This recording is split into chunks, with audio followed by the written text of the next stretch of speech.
बिहारी लाल की, रास बिहारी भगवान की। भगवान नृत्य करते करते गोपियों के मन में थोड़ा सा गुमान हो आया कि भगवान हमारे सौंदर्य सुधा पर रीझ गए, हम इतनी सुंदर हैं, इसलिए भगवान हमें स्नेह करते हैं।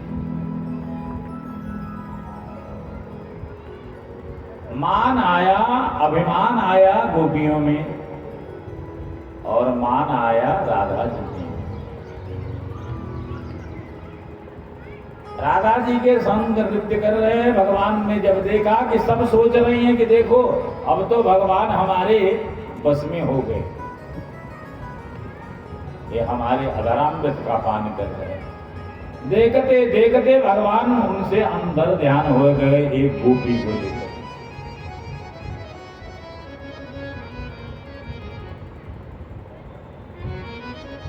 लेकिन जब राधा जी ने देखा कि गोपी तो हमारी सहेली वहीं छूट गई, तो भगवान के साथ दौड़ती चली जा रहे। बोले ऐसा है, मेरा पैर दर्द करने लगा, पांव में दर्द हो रहा है, आप थोड़े पांव दबा दीजिए या तो कंधे पर बिठा ली। और जैसे ही कंधे पर बैठने को हुई वैसे ही भगवान अंतर ध्यान हो गए। बोला रास बिहारी भगवान की जय हो। जय जय श्री, जय जय श्री, जय जय श्री, जय जय श्री राधे श्याम।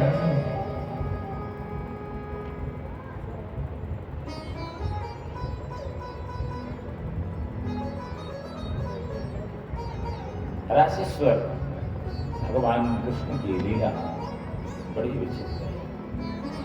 जब गोपियों से छूट गए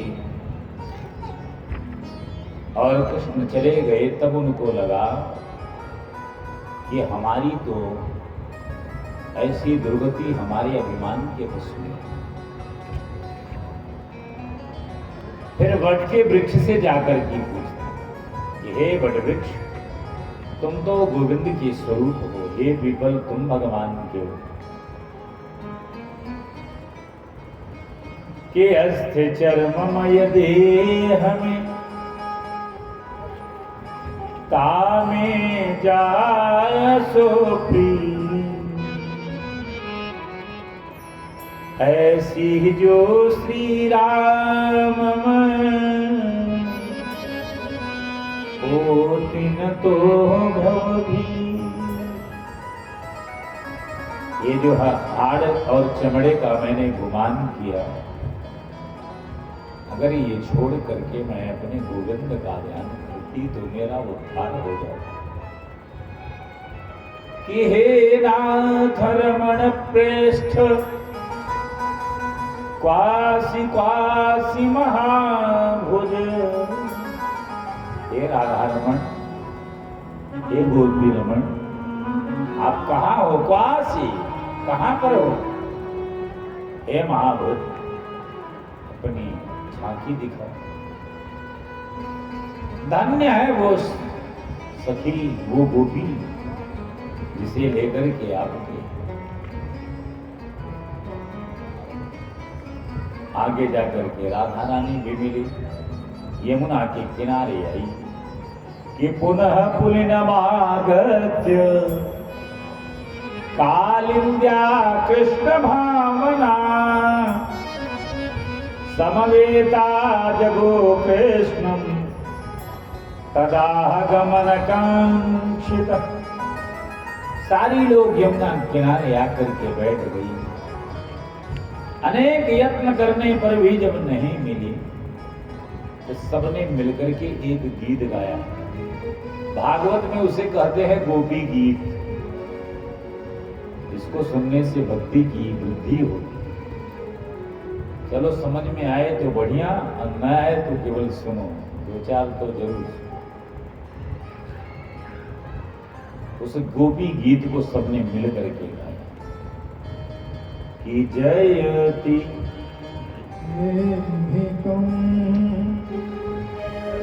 जयति तेधिकं जन्मना ब्रज शयन इंदिरा शाश्वत जयति तेरिकं जन्मना ब्रज शयत इंदिरा शाश्वत शरदोदास ये साधु जागस सरसियोदर श्री मुषा कृषा जयति तेरिकं जन्मना ब्रज शयन इंदिरा शाश्वत दयित देश्यता देक्षुतावका वैद्रिता सब त्वां विचिन्वते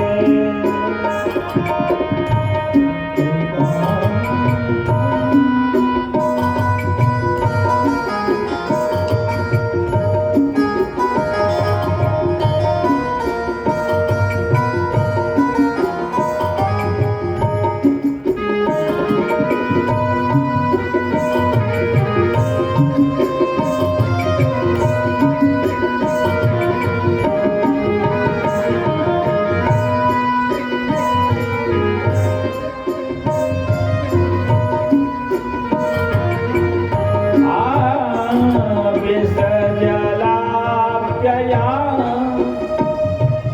व्याल राक्षसा वर्षमारुता वैद्युकाला जयति तेरिकं जन्मना ब्रज शयत इंदिरा शाश्वत। कहते हैं गोपियां क्या कह रहे हैं? जयति तेरिकं, आपका जब जन्म हुआ तो हमारा ब्रज स्वर्ग से भी सुंदर बन गया। लक्ष्मी आकर के नित्य निवास करने लगी।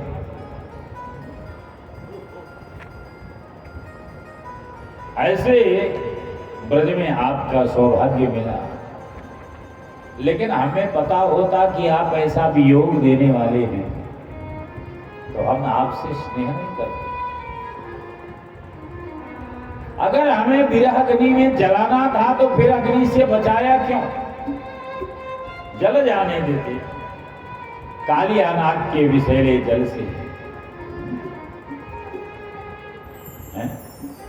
पूरे ब्रजमंडल में आग लगी उस समय दावाग्नि से। अजगर के मुंह के अंदर जाकर के आपने क्यों कि विष जलाप्यया व्याल राक्षसा वर्षमारुता वैद्युकानला विषवायात्मजा वेश्वतो भया वृषभदेवयम्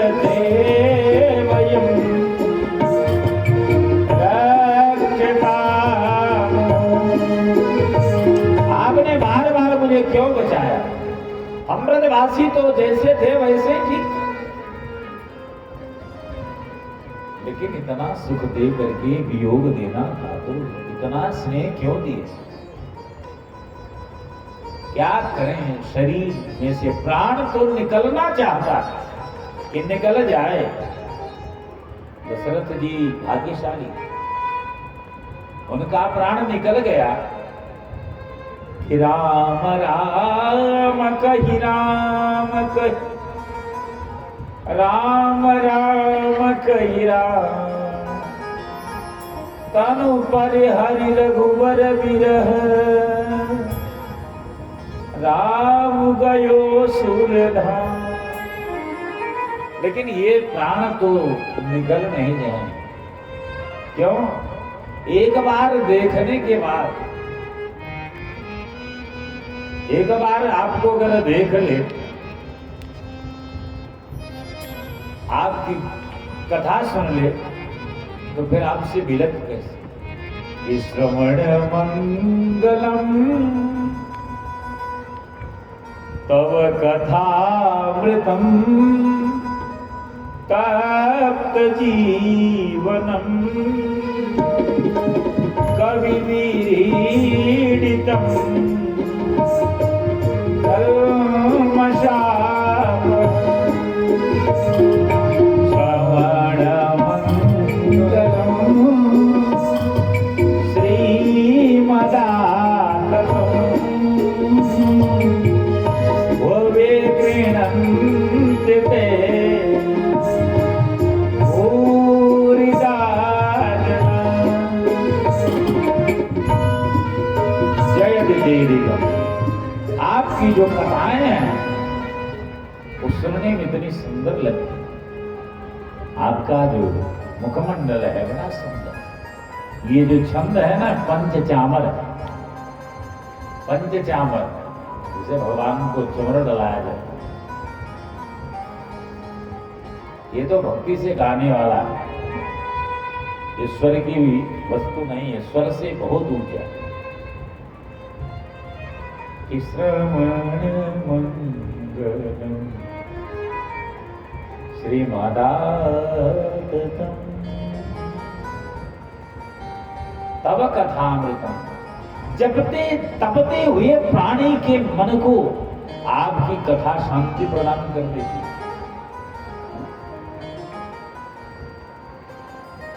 आपकी कथा ही तो है जिसे हम याद करते हैं। तव कथामृतम तप्त जीवितम कवि विरीडितम कल्मषापहम। और ये आपकी कथा हमारे अंदर जो कली कल्मष है उसको नाश करने वाली। श्रवण मंगलम, और सुनने से मंगल होता है। आपने कहा कि आपके प्राण क्यों नहीं छोड़ देती, तो हमारी हालत तो यही है जैसे एक बार सीता जी ने देख लिया कि नाम पहाड़ निवस दिसी, ध्यान तुम्हार कपाल,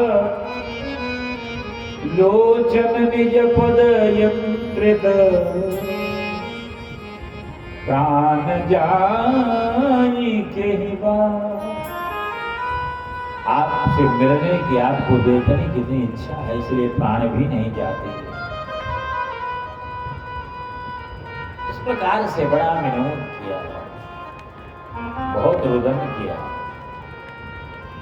हम तो वैसी जल रही हैं जैसे कि लकड़ी जले कोयला भई,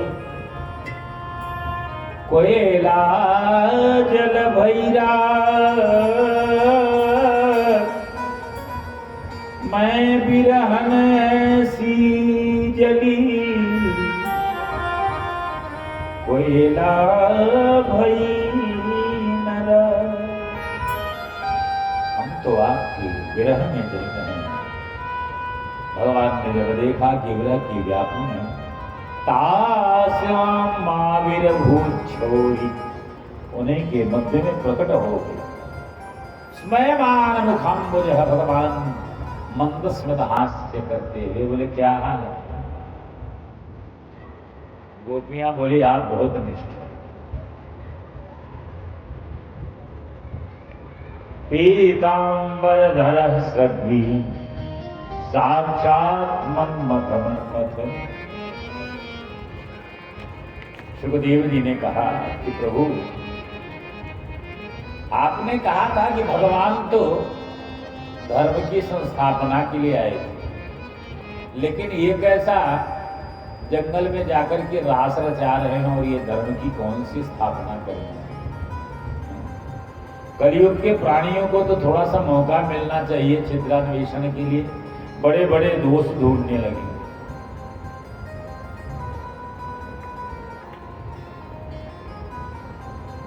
भगवान परीक्षित कहते हैं कि देखो, ये जो लीला है मूल रूप से कामदेव को जीतने की लीला है।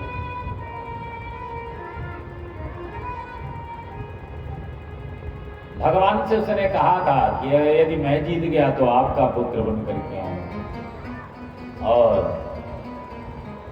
मैं जीता तो आप मेरे पुत्र, और आप जीते तो मैं आपका पुत्र बन करके आऊंगा। बोले देखो, शंकरावतार में मैंने तुम्हें जला दिया। बोले महाराज वो तो तपभूमि में थे, अब तो आपके पास 16,008 और बहुत सारी गोपिकाएं। भगवान ने कहा ठीक है, फिर खुले में युद्ध हो। और तुमने कहा कि संस्थापना अर्थात तो भगवान सक्षम हैं, कुछ भी कर सकते हैं। ईश्वराणाम वचः साक्षी, भगवान जो कहते हैं वैसा करो। भगवान जैसा किए हैं वैसा करोगे तो जल जाओगे। भगवान शंकर, आजकल लोग बोलते हैं ना महाराज, बूटी छम जाए, भांग पीने वाले, गांजा पीने वाले बोलते हैं भगवान शंकर का प्रसाद। तो पहला तो भगवान शंकर ने जो प्रसाद लगाया था वो तो हलाहल विष का लगाया था, और कितना पिए थे? 2-4 बूंद नहीं पिए थे, करोड़ों टन पिए थे। आप 2-4 बूंदे पी के दिखा दो। आप 2-4 बूंद पी लो, अगर बच जाए तो फिर करो भगवान की नकल।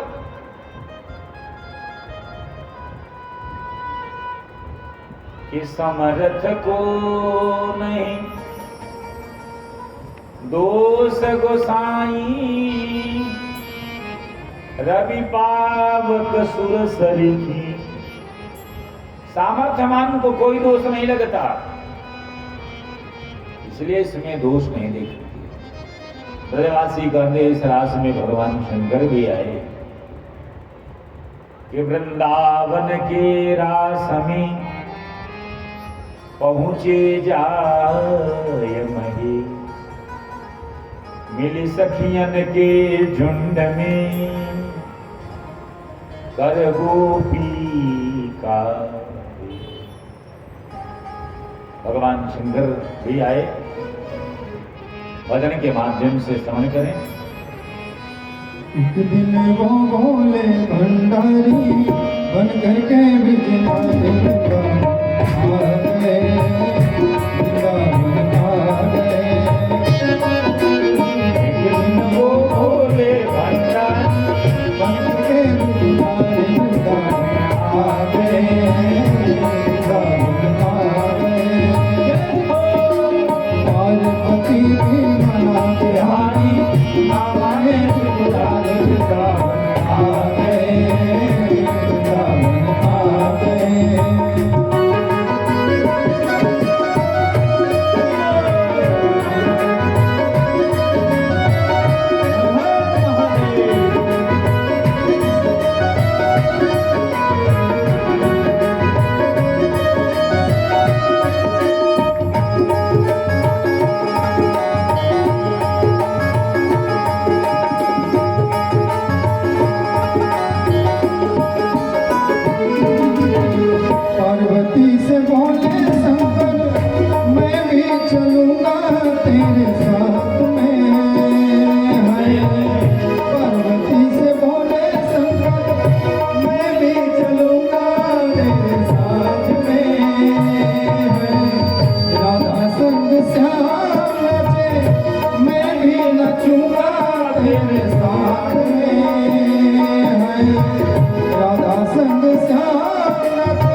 जब भगवान ने सुखदेव जी ने देख लिया कि परीक्षित की राशि में थोड़ी सी प्रवृत्ति कम है, वहीं पर 5 अध्याय में रासकंधा त्रयी का गायन किया कि जय जय श्री राधेश, जय जय श्री।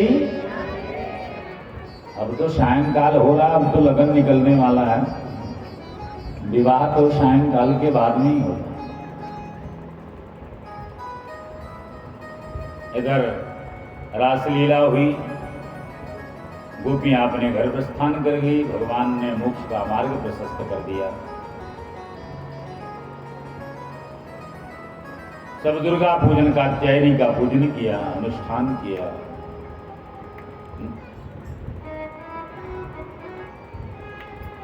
कंस सदैव भगवान को मारने के लिए अलग अलग राक्षस भेजे। शंखचूड़ का नामक राक्षस भेजा, भगवान ने उसे मार डाला। मायासुर को मारा, अरिष्टासुर को मारा, सबका उद्धार हुआ। आज नारद जी के नेत्र सजल हो रहे हैं कि भगवान ऐसे करें कि ये रोज रोज राक्षस जा रहे हैं, आज जाकर के लीला ही खत्म करवा। सो मथुरा में गए कंस के पास, कंस ने बड़ा स्वागत किया भगवान का, आइए विराजिए। नारद जी ने कहा कि क्या रोज रोज भेजते हो, एक शत्रु है, वो कृष्ण बलराम कोई और नहीं, ये देवकी वसुदेव के ही पुत्र हैं, इसलिए तुम उनको मरवा क्यों नहीं देते? बोले क्या करूं प्रभु, जाते तो मारने के लिए हैं, लेकिन वो मर मरा करके चले रहा। जैसे ही जाना तो वसुदेव देवकी को मारने के लिए उद्यत हुआ। भगवान ने कहा ऐसा करोगे तो दोनों छुप जाएंगे। एक तुम्हें आइडिया बताता, तुम ऐसा करो, एक तुम्हारे पास धनुष है ना, उसका धनुष यज्ञ करो, मेला लगवाओ, और मेला देखने के बहाने, धनुष तोड़ने के बहाने कृष्ण बलराम को बुलाता, और जब यहां आएंगे तो जितने तुम्हारे राक्षस हैं सबको इकट्ठा करो, और एक ही साथ में सब कर देंगे और कृष्ण का काम तमाम हो। हाँ, लेकिन मैं तुम्हारे शत्रु को परसों से ज्यादा देखना नहीं चाहता, मैं चाहता हूं कि तुम्हारा शत्रु परसों समाप्त हो। बोले महाराज अगर गुरु जी की ऐसी कृपा रहे तो फिर आगे की चिंता काहे करना। इधर भगवान ने देखा काम, नारद जी ने देखा इधर काम हो गया, और इधर से सीधा वृंदावन की तरफ पहुंचे। बोले जय जय श्री कृष्ण। भगवान ने कहा बोलिए कैसे आगमन हुआ और कैसे हैं ऋषिवर? बोले सब बढ़िया, लेकिन ये बतलाइए आप कंस को कब मारेंगे? बोले पहले वहां पर क्या टाइम दे करके आए? बोले महाराज आप तो जानते ही हैं, मैंने परसों की डेट फिक्स कर दी, परसों लीला हो जानी। बोले जब आपने दे ही दिया फिर क्या सोचा?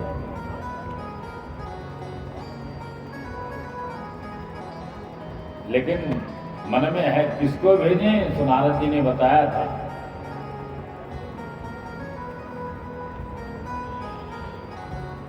कि अक्रूर जी हैं, अक्रूर बड़े हितैषी हैं वसुदेव की, और उनकी बातों को टालेगा। अक्रूर को भी कि गच्छ नंद व्रजम तत्र सुतावानक दुन्दुभेः आसाते ताविहानेन रथेनानयमानं चिरम्। सीधा जाकर के कहा आनक दुंदुभी नाम है वसुदेव जी का। आनक दुंदुभी किसका नाम है? वसुदेव। जब पैदा हुए थे तो आसमान से नगाड़े बजे थे। अक्रूर जी को बुलाया और बोला देखो तुमसे कुछ छुपाना नहीं, ये जो वसुदेव देवकी के पुत्र हैं ना, उनको लेकर के मथुरा आओ। अक्रूर जी ने बोला आप ला करके क्या क्या करोगे? बोले उनको लेकर के जब आओगे तो हम यहाँ पर युद्ध में उनको मार डालेंगे।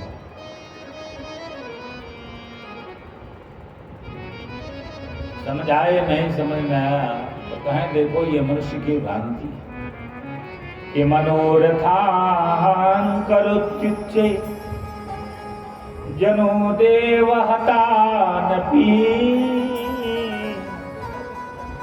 युज्यते हर्ष शोकाभ्यां तथाप्याज्यं करोमि।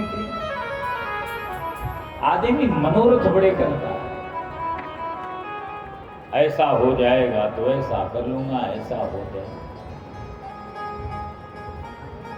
एक भौरा है, कमल पर बैठा है, लेकिन शाम हो गई, बंद हो जाता है कि रात्रिर्गमिष्यति भविष्यति सुप्रभातम् भास्वानुदेश्यति हसिष्यति पंकजश्री। सुबह होगा, सूर्य भगवान निकलेंगे, अंधेरा छटेगा, उजाला आएगा। रात्रिर्गमिष्यति भविष्यति सुप्रभातम् भास्वानुदेश्यति, सूर्य भगवान उदय होंगे, हसिष्यति पंकजश्री, कमल खिलेगा, मैं इसमें से निकल करके दूसरे कमल पर बैठ जाऊंगा। इत्थं विचिन्तयति कोशगते द्विरेफे, कमल के कोश में बैठा हुआ भौरा ऐसे सोचता है कि ऐसा होगा तो ऐसा कर लूंगा, वैसा होगा तो वैसा। उसी समय एक हाथी आती, वो कमल के नाल को उखाड़ देती। हा हंत हंत नलनी गजवो जहार, और कमल के दंड को जमीन पर पटक देती है और भौरा उसी में मर गई।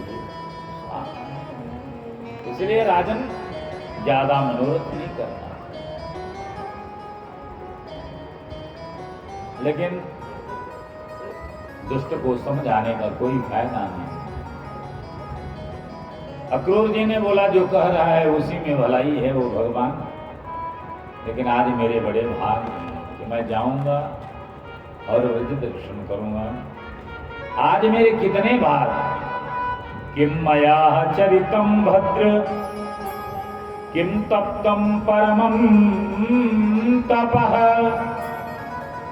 किम वा खाप्यर्हते दत्तं यद्रक्षाम्यद्य केशम। आज पता नहीं कौन सा पुण्य किया है जो मैं गोविंद को अपनी आंखों से, इसलिए लेकर के चले। मथुरा से वृंदावन की दूरी मुश्किल से 12 किलोमीटर, लेकिन घोड़ा चला जा रहा है, ध्यान में निमग्न है और गायन चल रहा है। श्री कृष्ण गोविंद हरे मुरारी, हे नाथ नारायण वासुदेव। श्री कृष्ण गोविंद हरे मुरारी, हे नाथ नारायण वासुदेवा। श्री कृष्ण गोविंद हरे मुरारी, हे नाथ नारायण वासुदेवा। 10-15 मिनट का रास्ता पूरा दिन व्यतीत हो गया। वहां गए, सायंकाल की वेला है। ददर्श कृष्णं रामं च ब्रजे गोदोहनं गतो। जिस समय गायें घर को आती हैं उसी समय आए। पीत नीलांबर धरो शरदंगूर हे क्षण। दोनों को देखा, प्रणाम किया, कहने लगे कि मैं किस प्रयोजन से आया हूं। भगवान ने कहा ये नंद बाबा को मत बताना या किसी ब्रजवासी को मत बताना। जैसे ही अक्रूर जी वृंदावन पहुंचे, गोपियों को पता लगा और जैसे ही मां यशोदा को पता चला वो तो वहीं ध्यान से गिर गए।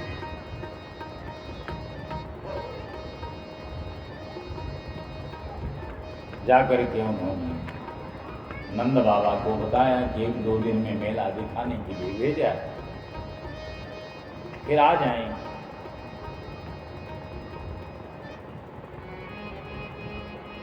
माता ने सुना और गोपियों ने सुना। यहो विधाता अहो विधातस्तवन क्वचित् दया संयोज्य मैत्रा प्रणयेन देहि। हे विधाता, तेरे अंदर थोड़ी भी दया नहीं है?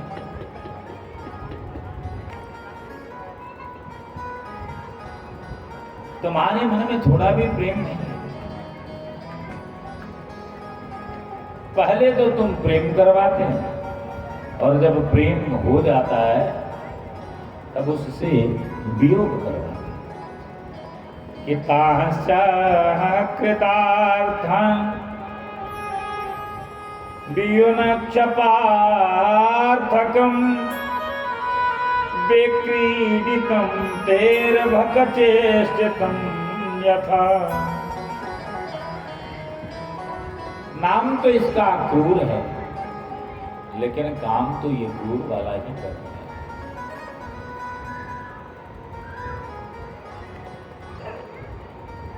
रात भर गोपियां बिलकती रही और यशोदा की आंखों से आंसू रुकते नहीं। यशोदा एक खंबे से लग करके कृष्ण के वियोग में रोती ही चली जा। भगवान राम और कृष्ण दोनों जाकर के माता को देखे, अपने अंक में बांध लिए।